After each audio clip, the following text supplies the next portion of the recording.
Ao encontrarmos uma pessoa, podemos relembrar essa comunidade de nós que vem antes do eu e do tu, ou do ele. Eu muito antes do ele, né? Hoje, diante da pandemia, muitas pessoas se lamentam a impossibilidade de fazer educação tradicional, como se simplesmente reabrir as escolas e voltar ao que éramos antes fosse resolver todos os nossos problemas.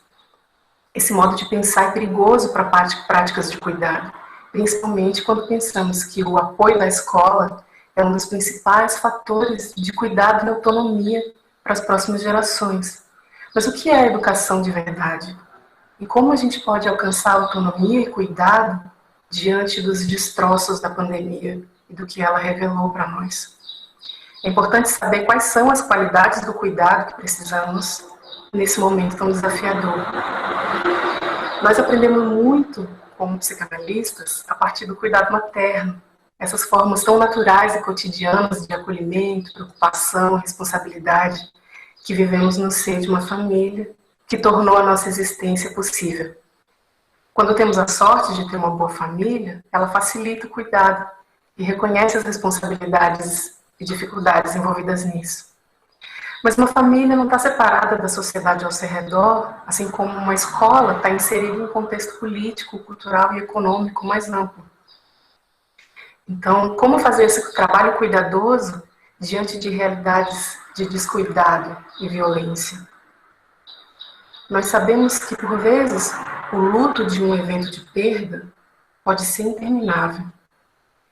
Então, como é que nós podemos fazer o luto de um evento de perdas interminável, como esse que a gente está vivendo há um ano?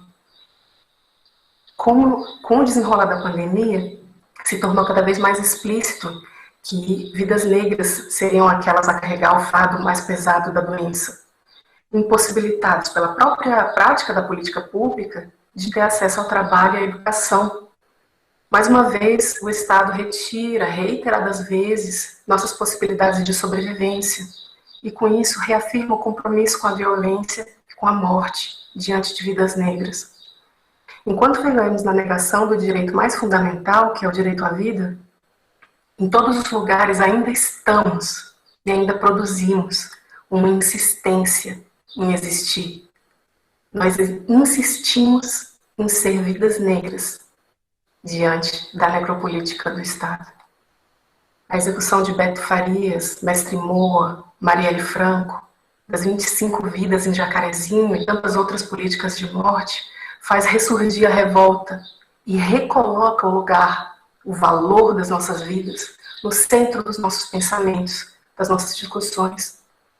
Depois de compreender com muita profundidade e dor a negação de nossos afetos e saberes, nós precisamos nos tornar desobedientes. O trabalho que nós fazemos agora exige de nós novos modos e métodos de pesquisa, de ensino, novas maneiras de entrar e sair dos arquivos de violência, morte e escravidão. Ainda mais agora, às vésperas do dia 13 de maio. Nosso trabalho é desfazer o cálculo racial que teve início séculos atrás e que persiste no presente, contra as nossas vidas.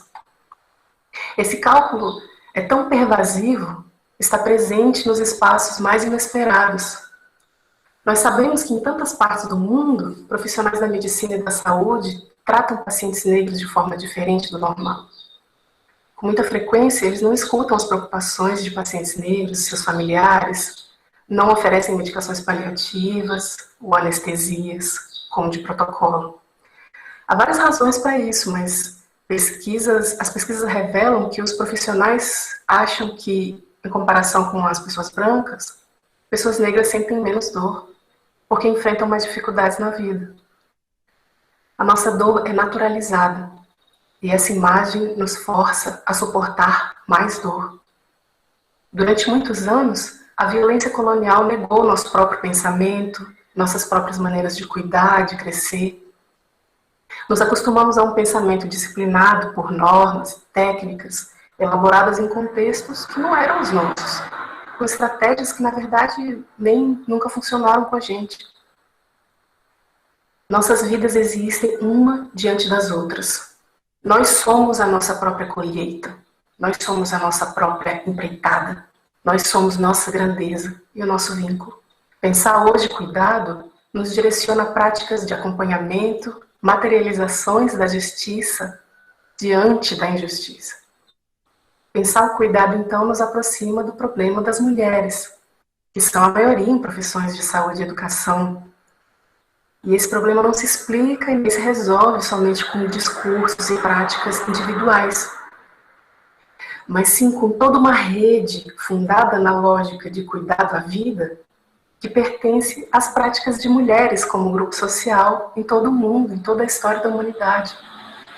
Os processos de resistência e de cuidado à vida, constituídos por mulheres negras, são fundamentais para a construção de mudanças sociais eficazes para a alteração das desigualdades e das opressões que vivemos na nossa sociedade. Essa pergunta se formula, então, nas seguintes bases. De que forma aquele cuidado que pertence ao canto da mãe pode se ampliar, se expandir, se transformar na responsabilidade que pertence a todos?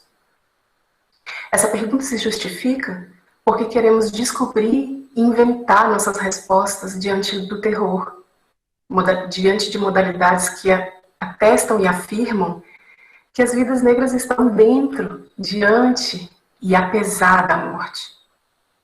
Essas descobertas e invenções são as nossas formas práticas de conhecimento e sabedoria, como diz a professora Regina, nova e milenares, diante do presente de opressão e resistência. Mas fazer essa pergunta demanda muito trabalho, um duro trabalho emocional, psicológico, físico, intelectual, um trabalho atento às necessidades de quem está em dor, para quem enfrenta a morte, e sobretudo atento às necessidades das vivas, dos vivos. Nós precisamos trabalhar para garantir que possamos ter o mínimo de dor possível.